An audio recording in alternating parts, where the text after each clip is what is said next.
इस चैप्टर का लेक्चर होगा 3। अब हम पढ़ेंगे दर्पण के बारे में, मीन्स मिरर।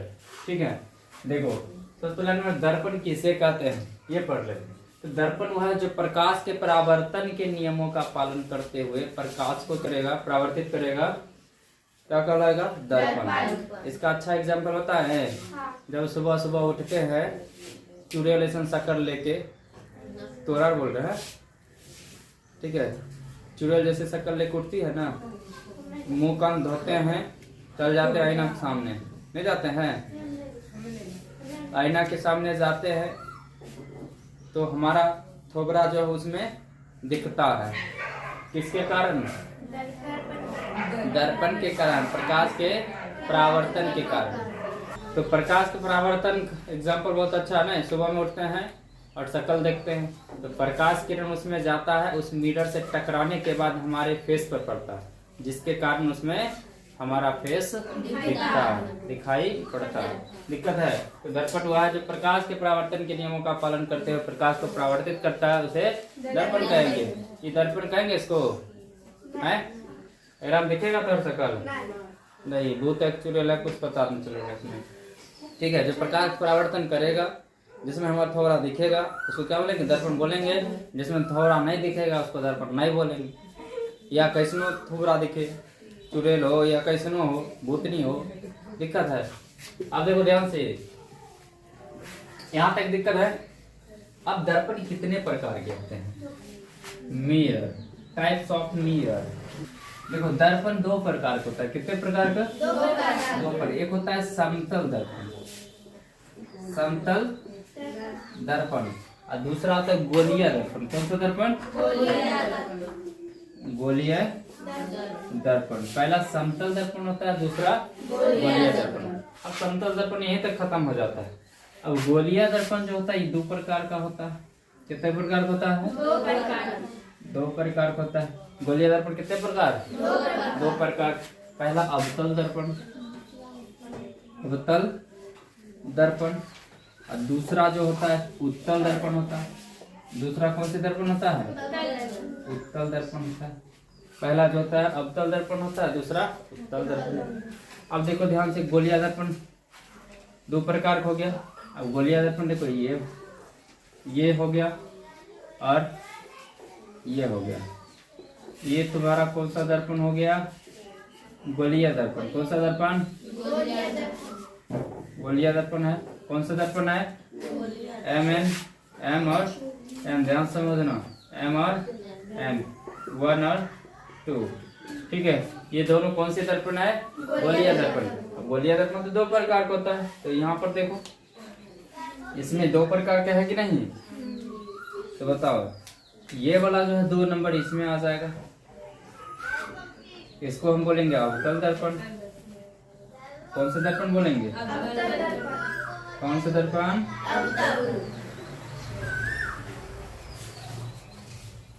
और इसको क्या बोलेंगे? उत्तल। कौन सा दर्पण? दिक्कत है, अवतल हो गया और उत्तल हो गया। अब पूछेगा समतल दर्पण। देखो ये है समतल, समझ में आया? तो ये हो गया कौन सा दर्पण? अवतल, और ये उत्तल दर्पण। अब सबका परिभाषा देखो, पूछेगा समतल दर्पण किसे कहते हैं? वह दर्पण जिसका परावर्तक सतह समतल हो। परावर्तक सतह उसको बोलते हैं जिसपे प्रकाश किरण आता है, लसराए के या जन्म यह। ठीक है, तो ये हो गया इसका परावर्तक सतह। ऊपर वाला देख रही है, एकदम चिकना होना चाहिए। कैसा होना चाहिए? चिकना, पॉलिश किया हो सकता है। इसका परावर्तक सतह चिकना होता है। समझ गए? बताओ, इधर से प्रकाश किरण आएगा, इधर से आएगा? नहीं, किधर से आएगा? इधर से आएगा। तो परावर्तक सतह किधर है? ये वाला है, नहीं है, ये वाला है परावर्तक सतह। तो समतल दर्पण किसे कहेंगे? वह दर्पण जिसका परावर्तक सतह समतल हो उसे समतल दर्पण कहते हैं। गोलीय दर्पण किसे कहते हैं? वह दर्पण जो गोले का एक काट हो या भाग हो। बताओ, गोले ना, ये पूरा हम लोग गोला है कि नहीं? अब 20 से हम मिटा दिए, ना कि नहीं? गोला का भाग, हाँ, तो गोले का क्या है? भाग है। तो वह दर्पण जो गोले का एक भाग हो या काट हो, काट कटा हुआ या भाग हो, उसे हम क्या कहेंगे, गोलीय दर्पण कहेंगे। अवतल दर्पण किसे कहेंगे आप? अब गोलीय दर्पण दो प्रकार का हो गया, अवतल और उत्तल। तो गोलीय दर्पण अवतल दर्पण किसे कहेंगे, तो वह दर्पण जिसका परावर्तक सतह चिपटा। देखो ये चिपटा है कि नहीं अंदर में। अब प्रकाश किरण किधर आएगा, इधर आएगा नहीं, इसमें आएगा, है ना। प्रकाश किरण इसमें आएगा, आएगा ना। तो परावर्तक सतह कैसा है, चिपटा है, उसको हम क्या बोलेंगे, अवतल दर्पण।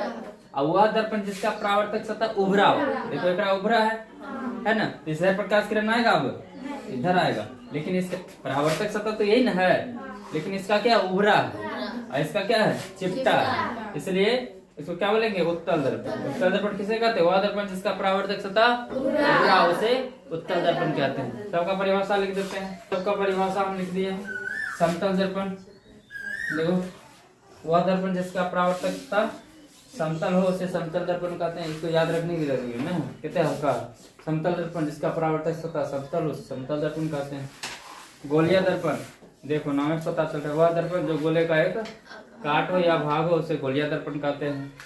अब देखो गोलीय दर्पण दो प्रकार, अवतल और उत्तल। अवतल दर्पण वह दर्पण जिसका परावर्तक सतह चिपटा हो उसे अवतल दर्पण कहते हैं। उत्तल दर्पण वह दर्पण जिसका परावर्तक सतह उभरा हो उसे उत्तल दर्पण कहते हैं। बताओ दिक्कत है? हाँ, तो अब हम समझेंगे प्रतिबिंब। ठीक है, प्रतिबिंब किसे कहते हैं, अब प्रतिबिंब कितने प्रकार होता है वो समझेंगे। अब ध्यान दो, अब समझेंगे प्रतिबिंब के बारे में। अनंत से आ रही प्रकाश किरण, प्रकाश किरण कहाँ से आता है, घर से आता है नहीं, कहाँ से आता है, बाल्टीन से, डोलू से, कमंडल से, अनंत से। तो से आ रही प्रकाश की किरणें दर्पण से परावर्तन, या तो परावर्तन होगा या अपवर्तन होगा। अपवर्तन पढ़ेंगे सेकेंड चैप्टर में, नहीं दूसरा चैप्टर जो तुम्हारा है कौन सा है, अपवर्तन। या तो परावर्तन होगा या अपवर्तन होगा। अपवर्तन होने के बाद प्रधान अक्ष के जिस भी बिंदु पर मिलेगा, नहीं या मिलते हुए मालूम पड़ेगा, या वही बोलते हैं कटता है मिलता है, एक ही बात ना है, मिलता है मिलती हुई मालूम पड़ती है, उसे प्रतिबिंब कहते हैं। ये भी क्वेश्चन काफी इंपॉर्टेंट है, बहुत बार पूछा है। दर्पण किसे कहते हैं याद रखना। जिसमें भी हम वीवीआई कर रहे हैं तुमको उसमें करना है पीटीआर। जिसमें हम वीवीआई कर रहे हैं तुम क्या करना है, पीटीआर करना है, याद रखना। तो देखो समझ पाया। तो दर्पण आनंद से आ रहे प्रकाश किरणें या किसी बिंदु स्रोत से आ रहे प्रकाश किरणें, यो बोल सकते नहीं, आनंद से आ रहे प्रकाश किरणें या किसी बिंदु स्रोत से आ रही प्रकाश किरणें दर्पण से परावर्तन या अपरावर्तन के पश्चात जिस बिंदु पर मिलती है या मिलती हुई मालूम पड़ती है, या ऐसा भी लिख सकते कटती है या कटती हुई मालूम पड़ती है, उसे प्रतिबिंब कहते हैं। अब देखो प्रतिबिंब दो प्रकार का होता है। प्रतिबिंब दो प्रकार, प्रतिबिंब दो प्रकार का होता है। पहला होता है वास्तविक प्रतिबिंब, पहला होता है वास्तविक प्रतिबिंब, वास्तविक प्रतिबिंब, और दूसरा जो होता है काल्पनिक प्रतिबिंब।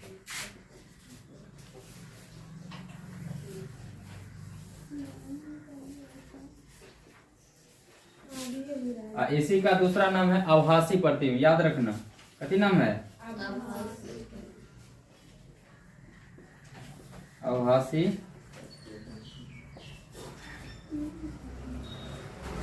चलो। तो प्रतिबिंब दो प्रकार के, वास्तविक प्रतिबिंब और काल्पनिक प्रतिबिंब। काल्पनिक प्रतिबिंब दूसरा नाम है आभासी प्रतिबिंब। कथी नाम है, आभासी प्रतिबिंब। देखो जो किरण अपने से कटेगा, समझ रहे ना, जो किरण अपने से मिलेगा उस किरण से निर्माण होगा वास्तविक प्रतिबिंब। मान लो कि दो किरण आया, एक किरण इधर से आया है ना, और ऐसे लौट गया, लौटा ना, और एक और किरण मान लो कि आया ऐसे, इससे टकरा गया, टकराया ना, तो कहाँ पर दोनों टकराया, यहाँ पर। तो ये अपने से टकराया, मान लो कि किरण जा रहा था है ना, ये किरण अपने जा रहा, फिर यही आया मुड़ करके यहाँ पर क्या हुआ, टकरा गया। तो यहाँ जो प्रतिबिंब बनेगा, ये प्रतिबिंब को बोलेंगे वास्तविक प्रतिबिंब। देखो जैसे मान लो कोई किरण है, इस तरह से किरण जा रहा है, ये जा रहा है अपन बिंदास जा रहा है। अब इधर से पगलवा आया, यहाँ सतह था रखल, ऐसे क्या हुआ, टकरा गया, टकराने के बाद क्या हुआ, ऐसे रिटर्न हो जाएगा, क्योंकि परावर्तन तो ऐसे होता है, आता है किस तरह से टकरा करके बाद रिटर्न हो जाता है। अब रिटर्न होने के बाद बेचारा इधर जा रहा था, यहाँ पर टकरा गया तो यहाँ पर बन जाएगा प्रतिबिंब। ठीक है, जिस वस्तु से प्रतिबिंब मतलब गुजरा है, जैसे मान लो मोटू है ना, इससे प्रकाश किरण गया, दोनों गया ना, ये भी गया इससे और ये भी किरण जा रहा था इससे, तो इसका प्रतिबिंब कहाँ बनेगा, यहाँ पर प्रतिबिंब बुझने आता है। किसी भी बिंब का क्या बनता है, प्रतिबिंब, बिंब। जैसे देख रहे हैं हम क्या है, बिंब है, वस्तु है, तो हमारा प्रतिबिंब बोर्ड पर लिखा दे रहा है, देखो नहीं देखते, छाया जिसको बोलते हैं, क्या बोलते हैं, देहाती में क्या बोलते हैं, छाया बोलते हैं, छाया नहीं है तो छाया बने छो, देखिए चुड़ैल छो, अरे छाई समझ गई। तो बताओ, ये अपने मिला है, तो इसको कौन सा प्रतिबिंब बोलेंगे, वास्तविक प्रतिबिंब। जो अपने मिलता है उसको कौन सा प्रतिबिंब, वास्तविक प्रतिबिंब। काल्पनिक प्रतिबिंब अपने नहीं मिलता है, इसको जबरदस्ती मिलाना पड़ता है। ठीक है, जो अपने नहीं मिलता, लगेगा कि मिल रहा है लेकिन वैसा नहीं होता। तो प्रतिबिंब देखो, काल्पनिक प्रतिबिंब क्या होता है, जो अपने से नहीं मिलता। ये तो अपने भी मिला, जो अपने से नहीं मिलेगा, ठीक है, उसको क्या बोलेंगे, काल्पनिक। काल्पनिक मतलब कि मानते हैं कि ऐसा होता है।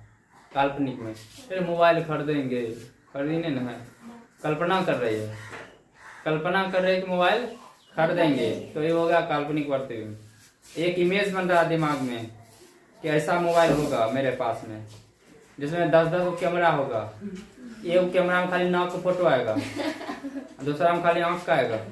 ठीक है, कल्पना कर रहे हैं, क्या कर रहे हैं, कल्पना कर रहे हैं, तो वही है काल्पनिक प्रतिबिंब। तो कल्पना करके जो बिंब बन रहा है तुम्हारे भेजा में, तो क्या बोलते हैं, काल्पनिक प्रतिबिंब बनते हैं। बताओ दिक्कत है।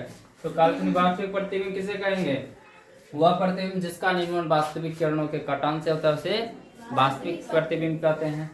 वह प्रतिबिंब जिसका निर्माण वास्तविक किरणों के कटान से होता है उसे वास्तविक प्रतिबिंब कहते हैं। काल्पनिक पर सब लिख लेना, नोट कर लेना, ठीक है।